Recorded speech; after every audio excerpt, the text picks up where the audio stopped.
Idog, the little dog with the big sound. You can plug him in, and Idog plays your tunes. He lights up to your touch and changes colors along with your music. Idog, little dog, big sound.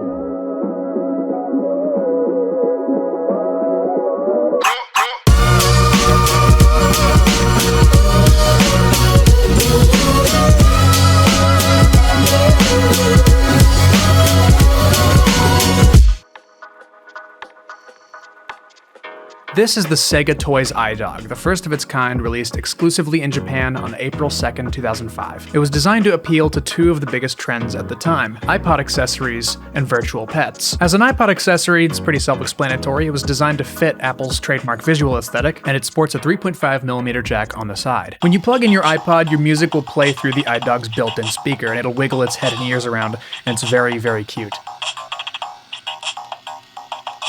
As you can see, there are 7 LEDs on the Idog's face, which it uses to express emotion. If it's green, it's absolutely vibing. If it's orange, it's mildly content, and if it's red, it's friggin' angry. Booping its nose and petting it on the head makes the Idog happier, but it doesn't like when you touch its tail or ignore it for a long time. The degree at which it's feeling these emotions is determined by how fast the LED pattern rotates. For example, if the Idog is really, really happy, it'll have a fast spinning green pattern. It's like the equivalent of a dog wagging its tail. It also has this very weird feature called mimic mode, where it'll listen to you speak and it'll repeat it back to you in Idog language, which is basically just gibberish. Hey Idog, give the audience a reason why they should subscribe to KK Clue.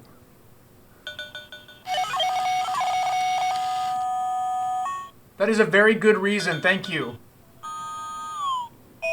And I thought the microphone was broken, but this actually is functioning as intended. I had the manual translated from Japanese to English, and in the mimic mode diagram, the top frame is the user saying hello, and the bottom is the Idog responding with beep beep, boop beep. So it's very clear that you're not supposed to understand it. There were a few variants of the Sega Toys Idog: white, red, yellow, blue, pink, collaboration with Atmos, collaboration with Sapporo. But they touched on an idea that I really, really liked that they never returned to, which is changing the shape of the face LEDs. The variants were called Happy Version and Lovely Version. The Happy Version is light blue and features star-shaped LEDs, and I think it's adorable that they took starry-eyed to a literal degree. And the Lovely Version has heart-shaped LEDs, and it really does feel like they're trying to sell to me specifically because, oh my god, I want it so bad. As much as I want them, I will not be buying them because getting this guy imported from Japan was expensive enough as it is. Most of my audience is American, so if you've seen an Idog before, it probably looked like this. This is the first model of Idog that landed on American store shelves, and it was produced by Hasbro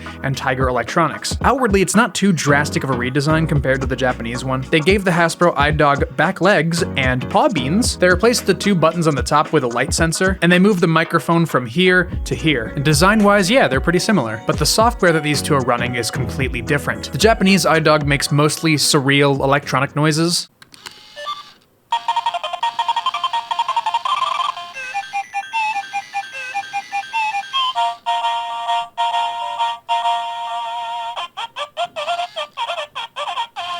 While the Hasbro Idog features a lot of dog-centric sounds like barking and such.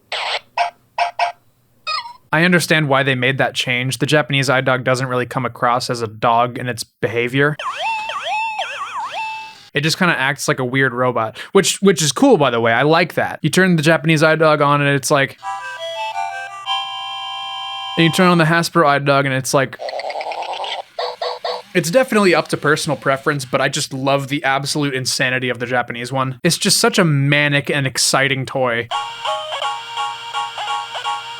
And we can't move on to the next topic without acknowledging that the Idog's design has aged beautifully. The white glossy plastic with silver accents and transparent ears and tail. It looks so modern, even 15 years later. So many similar toys from this time period just age like milk. You guys remember Iz? Iz from Sizzle. Batteries not included, each sold separately. Did I just unearth some memories for a lot of the people watching this video? Cool. Sorry. You're better off not remembering. Look how terrible this design is.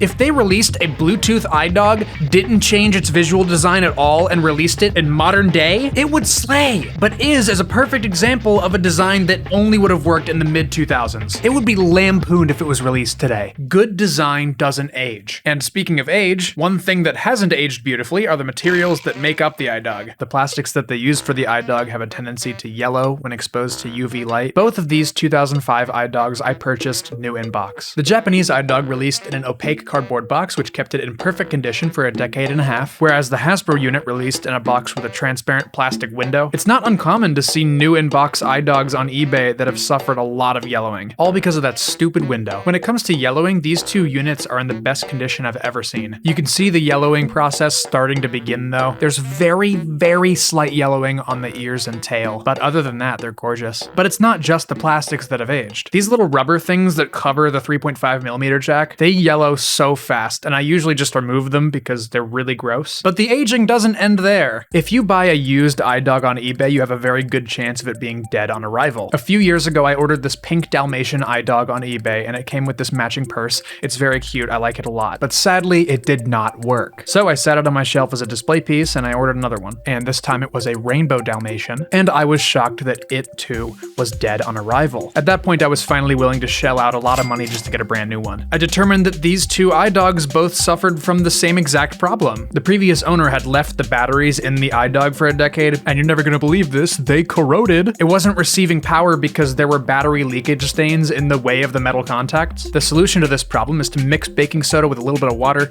then you dip a Q-tip in there, and then you scrub the acid stains until it all comes up. 30 minutes and a lot of Q-tips later, the batteries will have no problem making contact and your dog is alive again. So now I have 3 OG Hasbro iDogs, and 3 is a lot of iDogs. And that is, in fact, more than 1 and less than 4, so there you go. But what if I wanted to catch them all? Let's say hypothetically I wanted every single one of them.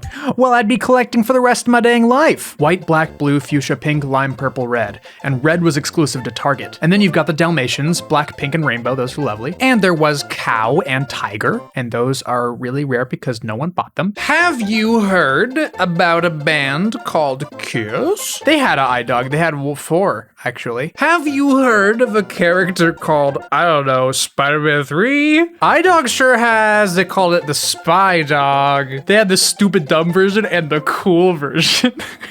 And the spi-dog makes absolutely no sense because why would they put Spider-Man's eyes here but then not change the LED design? It just shines through it?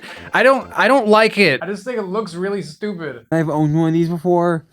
The lights don't show up very well on the eyes. They are very, very poor. Anyway, it was clear that Hasbro was taking full advantage of the popularity of the iDog, and they stepped up their game by introducing brand new models. In 2006, Hasbro released the iCat, the supposed yin to the iDog's yang. It has a few changes here and there. Firstly, the face LEDs are not diffused, so it looks a lot cleaner. I prefer the diffused LEDs. I think the light bleed looks great, especially in the dark. I just think it looks really lame without it. The iCat also introduced touch capability. You can touch the face LEDs, and it'll light up whichever one you're touching. I like the subtle whiskers on the face, and the curved tail looks really good. The iDog has a perfectly straight tail and it looks like an antenna. And they added this bizarre claw design to the paws. It'd be more welcome if they kept the back legs when they did so, but they didn't. And the biggest problem with the iCat is that the motors in it are extremely loud and the built-in speaker is embarrassingly quiet. Even when it's maxed out, it's hard to hear the music over the sounds of the motors.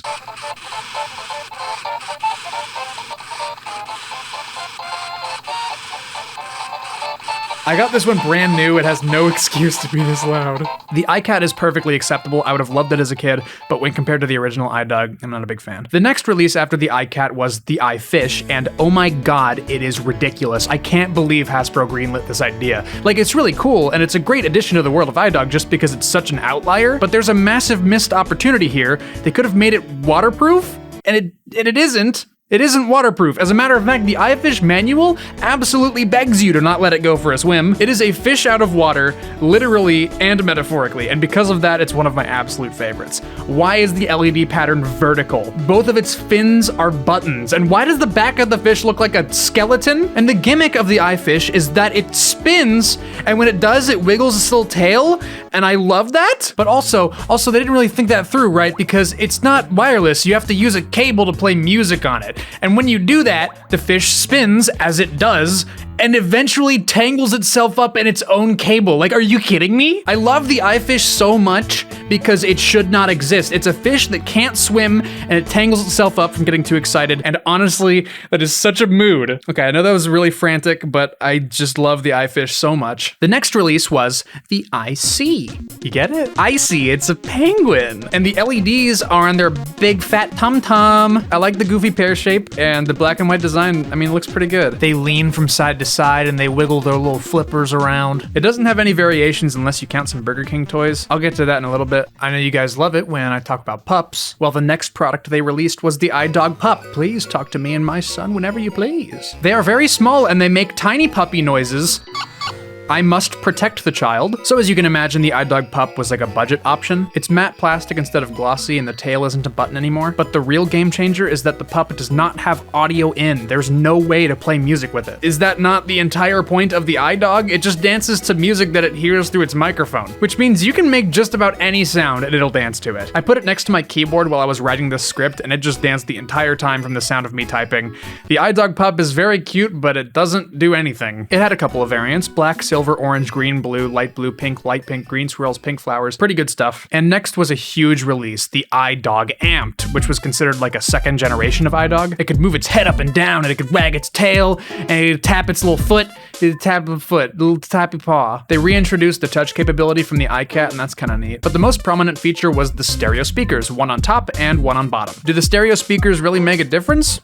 No, they still sound awful. Even though music playback is a primary feature on the Idog, it's interesting that every single Idog speaker is just the worst thing ever. In the context of a kid's toy, it's plenty passable. The demographic that they were aiming for would never be able to tell the difference. But it's all highs and mids. The low end just doesn't exist and so many frequencies are just absent. And I don't know how I managed to go this far in the video without acknowledging that.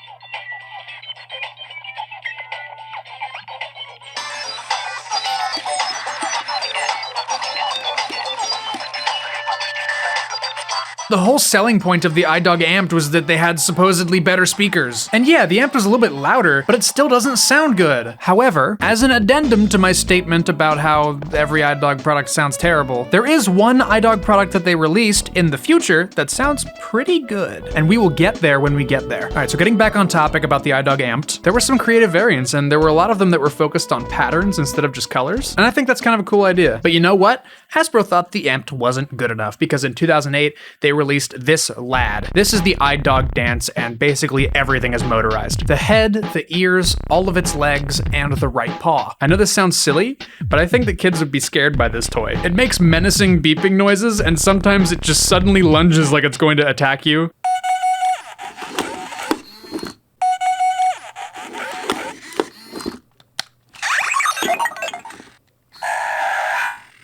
I don't know why they felt the need to change the sounds. The previous sounds were just fine. Don't get me wrong though, I do love the Idog dance. I love that it just absolutely grooves. For variants, there weren't any. There was only white and black. And next up, we've got the smallest Idog ever made, the Idog Clip. And you thought the Idog Pup was the smallest one? No, the clip is even smaller. It's very tiny. They karate chopped an Idog's head right off of its neck to make this product. Isn't that crazy? How could they do such a thing? And you can hang it off of your jeans. What? You can make all your classmates so jealous in elementary school if you wore one of these bad boys.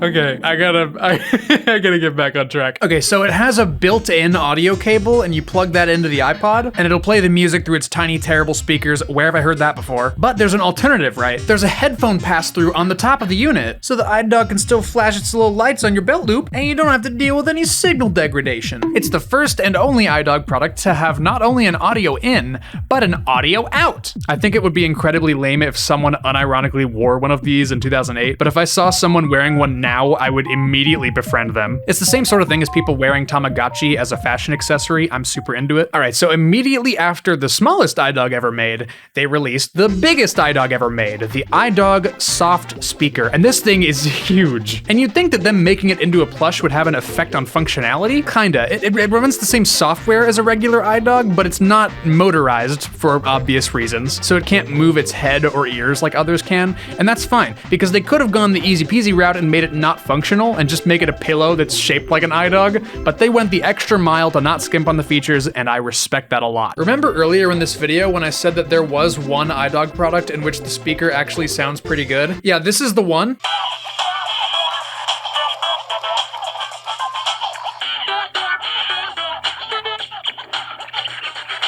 When you're working with such a tiny device, you only have so much room to work with. But this thing is massive, so I'm sure that those limitations didn't really apply, and they could fit something a bit higher fidelity in there. It's not competitive with today's technology. I'm just saying that this is easily the best sounding iDog product by a wide margin. And I realized that it was a decent speaker whenever Luke and I were hanging out, and he plugged in the iDog Soft speaker to my computer while we were playing video games or something. And in like 10 minutes, I forgot it was there. And then an hour later, I looked back and I was like, oh yeah, the audio's coming out of that. Wow, I didn't, okay, cool. You do kind of have to crank it though. It is a little bit quiet, but other than that, it's really good. As for variants, there were a few: white, blue, pink, light pink flowers, hot pink flowers. And finally, this is the last proper iDog release ever made, the iTurtle. It is exceptionally rare, and after digging and digging on eBay for months, I was not able to get my hands on one. But what I was able to get a hold of was the iTurtle Burger King toy, and this gives me a good opportunity to talk about those. Hasbro partnered with Burger King for an iDog promotion twice, once in 2007 and once in 2008. For the 2007 promo, they offered the dog, penguin, cat, and turtle with 5 different colors and 3 different features. The hip bobbers, the hibble blobblers. From what I could tell, they were essentially just bobbleheads. The rock and rollers, where you would roll them and they would dance in some way, like move their head or waddle. And the spotlights, where you'd press their nose and the LEDs would glow. My Burger King iTurtle is a rock and roller. His little head bobs in and out when he rolls. They all would come with stickers, and you were intended to stick them where the LEDs would normally go. It's very cute. I'm into it. The 2008 promo was entirely Halloween themed, and the iDog family was all dressing up to trick or treat. I got 2 of them, the iCat Princess and Robot, respectively. I don't like that they're so clearly gendered, but 2008, what are you gonna do? I just wanted the pink and blue one because it's my favorite color scheme. The idea is that you're supposed to punch out the shapes from the little box they come in and make a wearable costume with it, and that's fun. I would have loved that as a kid. I love the scale of the Burger King toys too. They're just so tiny. I love them. iCat, proud parent. iTurtle, proud parent. Wait. Oh. I was lying! This is a KK Clue video! You think I'm just gonna leave out one of the mainline iDog products? You're wrong! Okay, but seriously, this thing is actually incredibly rare, and I have my friend Rose to thank for finding one and letting me feature it in this video. Rose is also an amazingly talented artist, and they've made some iDog related stuff. For example, this kickin' Soundwave Surf and iDog pin. It totally rocks. Links in the description. Now that my lies are out of the way, we can talk about the iTurtle. All right, take a second. Imagine what sound a turtle makes, okay? All right, so here it goes. The iTurtle sounds like a dolphin. The LEDs are on its shell and they wiggle their little head, and I love them, and they're adorable and precious. But why does the shell move up and down? I don't really get that design decision. And when you press their little head down, it's a button, right? But they're so light that when you do it, their entire back half of their body comes up with it. Like, it's just weirdly under-designed. You can understand why this one is so rare. I can't imagine it sold well. It was already so far into the iDog's lifespan that people were getting bored of it at that point. It doesn't help that the iTurtle is very unexceptional. So let's move on. Okay, so you remember earlier when I was talking about the iDog Soft speaker and I commended Hasbro for retaining all of the functionality instead of just going the easy route by making it just like a pillow? Okay, so in 2009, they literally did that. Hasbro's final fart in the tub for the iDog franchise was a plush speaker that was just shaped like an iDog and didn't have any iDog functionality. What was the point? And that was actually it. That was the last thing they ever made in the iDog franchise. Why did this lame plush have to be the last hurrah? It's so sad. I'm sure you all are wondering one thing at this point in the video. Can you plug in all of the iDog products at once and create an iDog symphony? Well, let's find out.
Special thanks to my brother Ian for creating that song for this video. Thank you to all my supporters at patreon.com/clue, means a whole heck of a lot. Please join my Discord server, discord.kkclue.com. Every time I'm not making videos, I'm hanging out there, so feel free to reach out. Recently, I've been streaming up a storm on twitch.tv/kkclue. It's been a lot of fun. I do art streams and occasionally some speedrunning stuff. Also, please check out my meta show, Love Letters. It's on this channel and it's genuinely really good. Please watch it. I've been checking my analytics and 100% of my viewers are not subscribed. I don't actually have any subscribers, so it would mean a lot if you could be the very first. Shoutouts to DankPods for being the best iPod YouTuber ever. Thank you for watching, and I'll see you again real soon.